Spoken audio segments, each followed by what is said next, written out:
السلام علیکم ورحمۃ اللہ وبرکاتہ۔ اعوذ باللہ من الشیطان الرجیم، بسم اللہ الرحمن الرحیم۔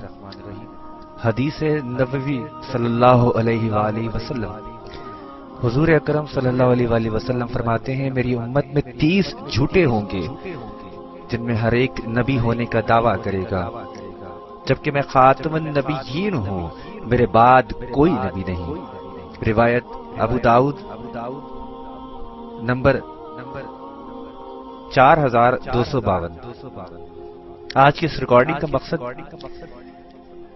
محترم جناب زویب سہروردی صاحب جو کہ لاہور سے وابستہ ہیں، انہوں نے مجھے ایک چیز بھیجی جس میں ذکر تھا کہ قادیانیوں کا قرآن آ گیا ہے، خدا را پلے اسٹور پہ جا کے اسے رپورٹ کیجئے۔ تو میں نے خود تحقیق کی اور اسے پایا۔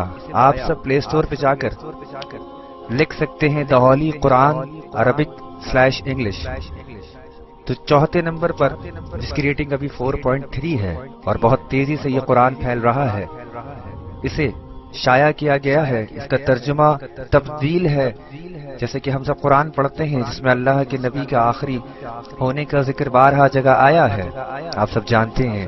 وہ آیتیں نکال دی گئی ہیں، وہ ترجمہ نکال دیا گیا ہے، آپ اسے دیکھ سکتے ہیں۔ اس کے مؤلف، اس کے لکھنے والے احمدیہ مسلم کمیونٹی والے ہیں، اور یہ بہت تیزی سے اس قرآن کی، جھوٹے قرآن کی ترویج کر رہے ہیں۔ میرے دوستوں، آج وہ وقت ہے، جتنا جلد ہو سکے اس ریکارڈنگ کو پھیلائیے، اپنے دوستوں کو سینڈ کیجئے۔ اللہ اس کے رسول کے واسطے، میں آپ کو اللہ اس کے رسول کا واسطہ دیتا ہوں، اس چیز کو روکیے۔ کم سے کم آپ اتنا تو کر سکتے ہیں، ایک دفعہ جا کر اسے رپورٹ کر سکتے ہیں، یہاں پر کمنٹ کر سکتے ہیں کہ مسلمانوں یہ ہمارا قرآن نہیں۔ آپ چاہے سنی ہیں، آپ بریلوی ہیں، آپ دیوبندی ہیں، آپ اہل حدیث ہیں، آپ سب جانتے ہیں قادیانی کون ہیں۔ یہ جھوٹی نبی ہونے کا دعویٰ کرتے ہیں، بے شک ان پر اللہ کی لعنت ہے۔ خدا را جتنی جلدی ہو سکے اس کام میں اپنا حصہ ڈالے۔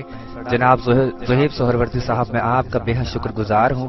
اللہ تعالیٰ آپ سب کا حامی و ناصر ہو کہ کل قیامت کے روز جب اللہ سوال کرے گا کہ تم نے دین کے لیے کیا کیا، ہو سکتا ہے آپ کی یہ نیکی کام آ جائے، آپ کھڑے ہو کے کہہ سکیں کہ یا اللہ، ہم نے آپ کے دین کے لیے، آپ کے حبیب کے لیے آواز اٹھائی تھی، ہم نے